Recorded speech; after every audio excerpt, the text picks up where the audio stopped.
உறவுகள் அனைவருக்கும் இனிமையான வணக்கத்தை தெரிவித்துக் கொள்வது உங்கள் கோ சபரிவாசன். கரூரில் 2025ஆம் ஆண்டு விஜய் அவர்கள் செல்லும் பொழுது கூட்ட நெரிசலில் சிக்கி ஒரு 41 பேர் இறந்து போனாங்க. அந்த 41 பேர் இறந்து போன ஒரு சூழ்நிலையில் அன்னைக்கு விஜய் அவர்கள் பார்த்தீங்கன்னா காதும் வச்ச மாதிரி மலமல்னு கிளம்பி மெட்ராஸுக்கு ஓடி போயிட்டாரு. அப்படி ஓடி போன விஜய் அவர்கள் ஓடி போன உடனே மெட்ராஸ்லேருந்து ஒருத்தர் ஓடி வராரு. விஜய்க்கு கெட்ட பேரை உருவாக்கணுங்கிறதுக்கோசரம் அன்னைக்கு இருந்த முதலமைச்சர் ஸ்டாலின் மலமல்னு ஓடியாரு. ஓடி வந்து அந்த இறந்து போனவர்களோட உடலுக்கு அஞ்சலி செலுத்துறாரு. மற்ற எதுக்குமே வராத ஸ்டாலின் அவர்கள் பார்த்தீங்கன்னா விஜய்க்கு கெட்ட பேர் உருவாக்கணுங்கிறதுக்கோசரம் மலமல்னு வராரு. வந்து தமிழகத்தினுடைய பெரும்பான்மையான அமைச்சர்களை கரூர்லேயே டேரா போட வைக்கிறாரு. பக்கத்து மாவட்டங்களான நாமக்கல், சேலம், திருச்சியில் இருக்கக்கூடிய அரசு மருத்துவமனையில் இருக்கக்கூடிய சிறப்பு வாய்ந்த நிபுணர் குழுவை வர வச்சு இறந்து போன அந்த 41 உடலையும் போஸ்ட்மார்ட்டம் பண்ணி விடியறதுக்குள்ளே எல்லா குடும்பத்துக்கும் கொடுத்து விட்றாங்க. இறந்து போன அனைத்து குடும்பங்களுக்கும் தலைக்கு 10 லட்ச ரூபா கொடுக்குறாங்க. மேலே மோடி அவர்கள் 5 லட்ச ரூபா கொடுக்குறாங்க. இந்த மாதிரி பார்த்தீங்கன்னா ஒவ்வொருத்தரும் ஒவ்வொரு விஷயத்தை பண்ணிகிட்டு இருக்கிறாங்க. அதாவது ஸ்டாலின் அவர்கள் மிகப்பெரிய ஒரு விஷயம் ஒரு அரசியல் பண்ணுறாரு. அப்படி பண்ணும் பொழுது பார்த்தீங்கன்னா அடுத்து ஒரு கொஞ்சம் நாள் கழிச்சு என்ன பண்ணுறாரு, விஜய் அவர்கள் பார்த்தீங்கன்னா தலைக்கு 20 லட்ச ரூபா தராங்கிறாரு. அப்படி ஒரு கொடுக்குறேன்னு சொன்ன உடனே இறந்து போன ஒவ்வொரு குடும்பத்துக்கும் தலைக்கு 35 லட்ச ரூபா பணம் அப்படிங்கிறது போய் சேருது. அப்படி இருக்கக்கூடிய ஒரு சூழ்நிலையில் நடிகர் விஜய் என்ன பண்ணுறாரு, அடுத்து ஒரு 2 நாள் கழிச்சு மீட்டிங்கில் சம்மந்தப்பட்ட மரணத்துக்கு ஒரு வீடியோ வெளியிடுறாரு. என்ன சொல்கிறாரு, இந்த மாதிரி இறந்து போனவங்களுடைய காரணம் பார்த்தீங்கன்னா என்னை யாரும் பழி வாங்கணும்னு நினச்சிங்கன்னா என்ன பழி வாங்குங்க, சிஎம் சார் மக்களை விட்டுருங்கிறாரு. இவர் என்ன விஜய் ஸ்டாலின் தான் போய் கொலை பண்ணாருன்னு நான் அந்த அர்த்தத்தில் சொன்னாரா என்னமோ தெரியல. அந்த ஒரு சூழ்நிலை அப்படிங்கிறது ரொம்ப ஒரு ஸ்ட்ரேஞ்சான காலகட்டமாக இருந்துச்சு. விஜயை எதிர்த்து ஸ்டாலினாலையும் விஜய் கைது பண்ண முடியல, விஜயும் ஸ்டாலின் தான் பண்ணாருன்னு உறுதியாக சொல்ல முடியல. இன்றைக்கி ஜெயிச்சு முடித்த வாட்டி விஜய் என்ன பண்ணுறாரு, காவல்துறை மேலே பழி தூக்கி போடுறாரு. விஜய் அவர்களுக்கு எப்போவுமே அடுத்தவங்க மேலே பழி சொல்கிறது ரொம்ப ஈஸியான ஒரு விஷயமா போயிடுச்சுல்ல. எப்போ எதை பண்ணாலும் எனக்கு தெரியாது அவங்க தான் பண்ணாங்க, எனக்கு தெரியாது அவங்க தான் பண்ணாங்க, ஏங்க அவங்க என் மேலே பழி தூக்கி போடுறாங்கங்க, ஏங்க அவங்க வேணும்னு பண்ணிட்டாங்கங்க, ஏங்க எனக்கு எதுவுமே தெரியாதுங்க, ஏங்க நான் எதையுமே பார்க்கலங்கன்னு சொல்லிட்டு எப்போ போய் எதை கேட்டாலும் அடுத்தவங்க மேலே பழி போடுறாங்க. ஆமாம், இதை நான் இப்படி சரி பண்ணலான்னு இருக்கிறேன், இது சம்மந்தப்பட்டவங்களும் தண்டனை கொடுப்பேன்னு சொல்லிட்டு அதை முழுமையாக பேச மாட்டேங்கிறாரு விஜய் அவர்கள். அப்படிப்பட்ட விஜய் அவர்கள் என்ன பண்ணுறாங்க, இறந்து போன குடும்பங்கள் பார்த்திங்கன்னா எலெக்ஷனுக்கு முன்னாடியே இப்போ அனிதா அவர்கள் பார்த்திங்கன்னா நீட் தேர்வு மரணத்தில் இறந்து போனப்போ அவங்க வீடு தேடி போய் அவங்க வீட்டில் கீழே தரையில் உட்காந்து அந்த இறந்து போன அந்த அனிதாவுடைய குடும்பத்துக்கு அனிதாவோட குடும்பத்துக்கு ஆறுதல் சொல்லிட்டு வந்தார் நடிகர் விஜய் அவர்கள்.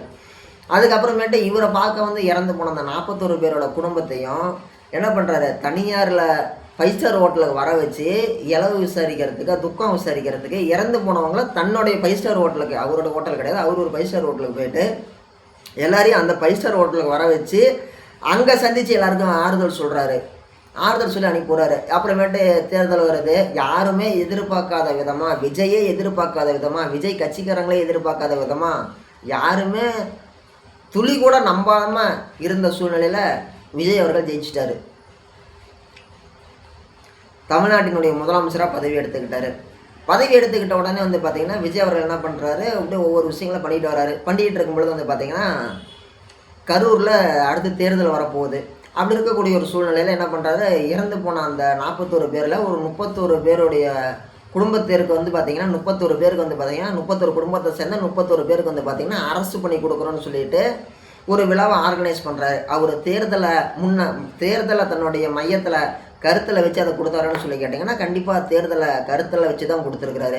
ஏன் சார் அப்படி சொல்கிறீங்கன்னு சொல்லி கேட்டிங்கன்னா, உண்மையாலுமே அவர் கொடுக்கணும்னு என்ன இருந்துருந்துச்சு அப்படின்னா, அவர் மனசில் அது ஓடிட்டு இருந்துச்சு அப்படின்னா, இவர் ஜெயிச்சு முதலமைச்சரானே முதல் கையெழுத்து போடுவாங்கள்ல, அந்த குடும்பத்தை கூப்பிட்டு சரி ஓகே அவர் முதலமைச்சராக வரதே பார்த்திங்கன்னா ஒரு பெரிய போராட்டமாக தான் இருந்துச்சு, அப்படி தான் மீடியா காட்டினாங்க.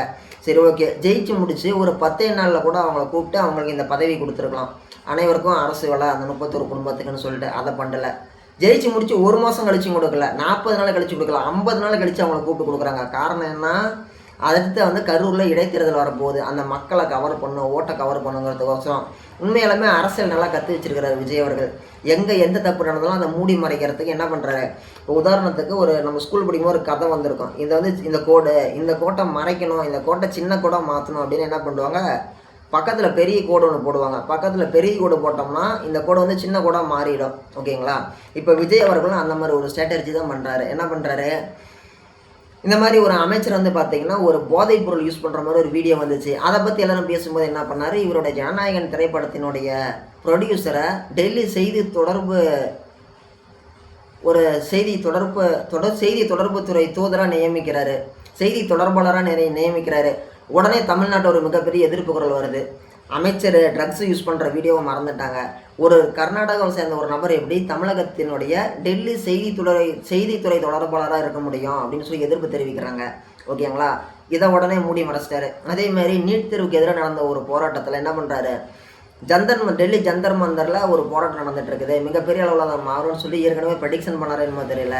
6 மாதம் முன்னாடியே இறந்து போன ஒரு படத்தை எடுத்து இப்போ ரிலீஸ் பண்ணுறாங்க. ரிலீஸ் பண்ணி தன்னோட ரசிகர்களை அந்த பக்கம் நீட் பக்கம் யோசிக்கக்கூடாது அப்படிங்கிறதுக்கோசரம் இவங்களை வந்து என்டர்டெயின் பண்ணுறாரு. படத்தை ஓட்டி விட்டு உடனே வந்து பார்த்திங்கன்னா மக்களும் வந்து நீட் தேர்வை பற்றி யோசிக்காமல் அவரோட ரசிகர்கள், பெரும்பான்மையான ரசிகர்கள் என்ன பண்ணுறாங்க, இளைஞர்கள் உடனே வந்து ஜனநாயகன்றான்னு சொல்லி அந்த திரைப்படத்தை கொண்டாடுறாங்க. இப்படிப்பட்ட இருக்கக்கூடிய ஒரு விஜய் அவர்கள் வந்து பார்த்திங்கன்னா அரசு பணி கொடுத்தாரு இல்லையா, அந்த அரசு பணி செல்லாதுன்னு சொல்லிட்டு அந்த அரசு பணிக்கு எதிர்ப்பு தெரிவித்து தமிழகத்தில் இருக்கக்கூடிய திராவிட கட்சிகள், திமுகவும் சரி, திராவிடர் முன்னேற்ற கழகமும் சரி, அதிமுக அண்ணா திராவிடர் முன்னேற்ற கழகமும் சரி, பாமக பாட்டாளி மக்கள் கட்சியும் சரி, பல்வேறு கட்சிகள் என்ன பண்ணாங்க, எதிர்ப்பு தெரிவித்தாங்க. எதிர்ப்பு தெரிவிச்சுக்கிட்டு நான் சும்மா தான் சொன்னேன், நீங்கள் எதுவும் கோச்சிக்காதீங்கன்னு சொல்லிட்டு சொன்னாங்களே என்னமோ தெரியல. ஆனால் நாம் தமிழர் கட்சியினுடைய வழக்கறிஞர் பாசறையின் சார்பாக தீரன் திருமுருகன் வந்து பார்த்திங்கன்னா வழக்கறிஞர் தீரன் திருமுருகன் வந்து பார்த்திங்கன்னா மதுரை உயர்நீதிமன்ற கிளையில் என்ன பண்ணுறாரு, ஒரு வழக்கு தொடுக்கிறாரு. இந்த மாதிரி வந்து லட்சக்கணக்கான பேர் படித்து முடிச்சுட்டு TNPSC group 1, group 2, group 3, group 4ன்னு சொல்லி தேர்வு எழுதுகிறாங்க.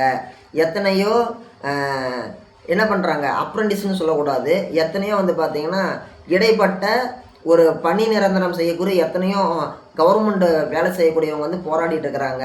ஓகேங்களா? இப்படி இவ்வளோ பேர் இருக்கும் பொழுது நீங்கள் எதுக்கோசரம் இந்த மாதிரி இறந்து போனவங்களோட குடும்பத்துக்கு நீங்கள் அரசு பணி கொடுக்குறீங்க? அரசு பணிங்கிறது என்ன உங்களுக்கு அவ்வளோ சாதாரண ஒரு விஷயமா தெரியுதா? அது ஒன்றும் அவ்வளோ சாதாரண விஷயம் கிடையாது. போகிறவங்களுக்கெல்லாம் கவர்மெண்ட் இப்போ அரசு பணியை தூக்கி கொடுக்கணும்னு அவசியம் இல்லையே. ஏற்கனவே வந்து பார்த்திங்கன்னா உங்களுடைய விஜய் அவர்கள் வந்து பார்த்திங்கன்னா தன்னுடைய கெரியரோட உச்சத்தை தூக்கி போட்டு தானே வந்திருக்கிறாரு. 31 குடும்பம் தானே, 41 குடும்பம் தானே, அவர்கிட்ட தான் 100கணக்கான கோடி சொத்து இருக்குதுல்ல. இவங்களையும் அரசு வேலையில் போய் சேர்த்து விட்டு ஏன் வேலை செய்கிறவங்களாம் மாற்றுறீங்க? குடும்பத்துக்கு 1 கோடி ரூபா கொடுங்க, அவங்க தொழில் செஞ்சு பொழைச்சிக்கிட்டோம், அவங்க தொழில் முனைவோராக மாறிடுவாங்கல்ல, அவங்க ஒரு முதலாளியாக மாறிடுவாங்கல்ல. 1 கோடி ரூபா இன்றைக்கி எவ்வளோ பெரிய பணம்? 1 கோடி ரூபா பணத்தை கொடுத்து உதவி பண்ணுங்க. இல்லையா உங்கள் கட்சியில் இறந்து போனவங்களெல்லாம் கூப்பிட்டு அவங்க அனைவருக்குமே மாவட்ட செயலாளர் பதவி போட்டு கொடுங்க. கட்சியில் ஏதோ ஒரு எம்எல்ஏ சீட்டு கொடுங்க. உங்கள் வண்டி ஓட்டுற டிரைவரோட பையனுக்கு கூப்பிட்டு எம்எல்ஏ சீட்டு கொடுக்குறீங்க. ஜெயிச்சு முடிச்சு வந்தோன்னா அந்த சபரிநாதனுக்கு அரசு கொறடா பதவி கொடுக்குறீங்க. அப்படி இருக்கக்கூடிய ஒரு சூழ்நிலையில் உங்களை பார்த்து உங்கள் டிரைவரோட பையனுக்கே எம்எல்ஏ சீட்டு கொடுக்குறீங்க, அரசு கொறடாவாக மாற்றுறீங்க. அப்படிங்கும் பொழுது உங்களுடைய பார்க்க வந்து இறந்து போனவங்களுக்கு கட்சியில் பதவி போட்டு கொடுங்க, ஒரு சொந்தமாக கம்பெனி வச்சு கொடுங்க. இல்லையா உங்களுடைய பணத்தை கொடுத்து அவங்கள ஒரு முதலாளியாக்கி பாருங்கள். அதை விட்டுட்டு அரசு பணியை நீங்கள் இவ்வளோ அலட்சியப்படுத்துறீங்க. இப்போ உதாரணத்துக்கு அடுத்த ஒரு கட்சி ஆட்சிக்கு வருது, அந்த கட்சிக்காரன் இறந்து போயிட்டானா அவங்களுக்கு அரசு பணி கொடுத்தா நீங்கள் ஒத்துக்குவீங்களா? ஒத்துக்க மாட்டீங்களா? அதே மாதிரி வந்து பார்த்திங்கன்னா ஒவ்வொரு மாதமும் பேருந்து விபத்தில் எத்தனை பேர் இறந்து போகிறாங்க. அதே மாதிரி மெரினாவில் ஃப்ளைட் ஷோ பார்க்க போய் கூட்ட நெரிசலில் எத்தனை பேர் செத்து போனாங்க. இப்படி ஒவ்வொரு ஆட்சியிலுமே ஒவ்வொரு கட்சி சார்ந்த கட்சி சாராத விபத்துக்குள்ளாகி நோயால் பாதிக்கப்பட்டு எத்தனையோ பேர் இறந்து போகிறாங்க. அவங்களுக்கெல்லாம் அரசு பணி கொடுக்கலாம்ல. ஏன் விஜயை பார்க்க வந்து செத்து போனால் அரசு பணி, விஜயோட படத்தை ப்ரொடியூசராக இருந்தவங்களுக்கு டெல்லி செய்தித்துறை தொடர்பாளர், அதே மாதிரி விஜய் அவங்க டிரைவரோட பையனுக்கு எம்எல்ஏ பதவி, கொறடா பதவி, விஜயோட ஃப்ரெண்டாக இருந்தாருங்கிற ஒரே காரணத்துக்கோசரம் ஸ்ரீநாத்துக்கு வந்து பார்த்திங்கன்னா தூத்துக்குடியில் எம்எல்ஏ பதவி, மீனவர் துறை அமைச்சர். அதே மாதிரி வந்து பார்த்திங்கன்னா விஜய் அவர்களுடைய படத்துக்கு ஒரு ரசிகர் மன்ற தலைவராக இருந்த சேலம் மாவட்டத்தை சேர்ந்த தமிழன் பார்த்திபர் வந்து பார்த்திங்கன்னா எம்எல்ஏ, இன்றைக்கி போக்குவரத்துறை அமைச்சர். இப்படி வந்து விஜய்க்கு வேண்டியவங்க வந்தவங்க போனவங்க இப்படி சம்மந்தமே இல்லாமல் விஜய்க்கு வேண்டிய ஆளுங்களுக்கு மட்டுமே அனைத்து பொறுப்புகளும் அனைத்து பதவிகளும் இப்படி அனைத்தையுமே வாரி வாரி வழங்குறாரு இல்லை. இது என்ன எந்த விதத்தில் ஒரு நியாயம்னு சொல்லிட்டு ஒரு ஒரு வாதத்தை முன் வச்சு இந்த மாதிரி கேஸ் நடத்துகிறாங்க. கேஸ் நடத்தும் பொழுது இதெல்லாம் விசாரித்து பார்த்து ஆராய்ச்சி பார்த்த நீதிமன்றம் என்ன பண்ணுறாங்க, ஒரு முடிவு போகிறாங்க. ஓஹோ அப்படியா, சரி ஓகே அப்படின்னு சொல்லிட்டு அந்த 31 பேர் கொடுத்த அரசாணையை, அந்த கவர்மெண்ட் வேலை போட்டு கொடுத்தாங்கல்ல, அந்த அரசாணையை ரத்து பண்ணி மதுரை உயர்நீதிமன்றத்தில் என்ன பண்ணுறாங்க, உத்தரவு பிறப்பிக்கிறாங்க. உத்தரவு பிறப்பிச்சுட்டு இனிமேல் இந்த அரசு வேலை சம்மந்தமாக இதை வந்து நான் வந்து ரத்து பண்ணுறேன், இனிமேல் இது வந்து செல்லாதுன்னு சொல்லி ஒரு தீர்ப்பு கொடுக்குறாங்க. இது வந்து பார்த்தீங்கன்னா நாம் தமிழர் கட்சிக்கு கிடைச்ச ஒரு மிகப்பெரிய ஒரு வெற்றியாக தான் பார்க்கப்படுகிறது. நாம் தமிழர் கட்சி ஒவ்வொரு முறையும் சமூகத்துக்கு எதிராக நடக்கக்கூடிய அவலங்களை சுட்டி காட்டி போராட்டம் பண்ணி மக்களுக்கு நல்லது பண்ணுறாங்க. ஆனால் வெளியில் இருக்கக்கூடிய அந்த சோசியல் மீடியாக்களும் சரி, மிகப்பெரிய அந்த செய்தி ஊடகங்களும் சரி, ஒரு மிகப்பெரிய ஒரு ப்ரைவேட்டு இலுமினாட்டி கும்பல்கிட்ட காசை வாங்கிட்டு இவங்க செய்யக்கூடிய எதையுமே வெளியில் காட்ட மாட்டேங்கிறாங்க. எல்லாத்தையுமே மூடி மறைச்சிட்றாங்க. உதாரணத்துக்கு மீன்பிடி தடைக்கால உத்தரவில் வந்து பார்த்திங்கன்னா ஒரு குறிப்பிட்ட நாட்கள் வந்து பார்த்திங்கன்னா மீனுக்கு ஒரு கடலுக்குள்ளே மீன் பிடிக்க போக மாட்டாங்க மீனவர்கள். அந்த மீன்பிடி தடை காலத்தில், மீன் இனப்பெருக்க காலகட்டத்தில் அவங்களுக்கு அரசாங்கம் கொடுக்கக்கூடிய அந்த நிவாரணத் தொகையை 20,000 உயர்த்தி வழங்குறோன்னு சொல்லிட்டு நம்மளுடைய நாம் தமிழர் கட்சியினுடைய வழக்கறிஞர் பாசனை தான் வந்து பார்த்திங்கன்னா கேஸ் போட்டு ஜெயிக்கிறாங்க.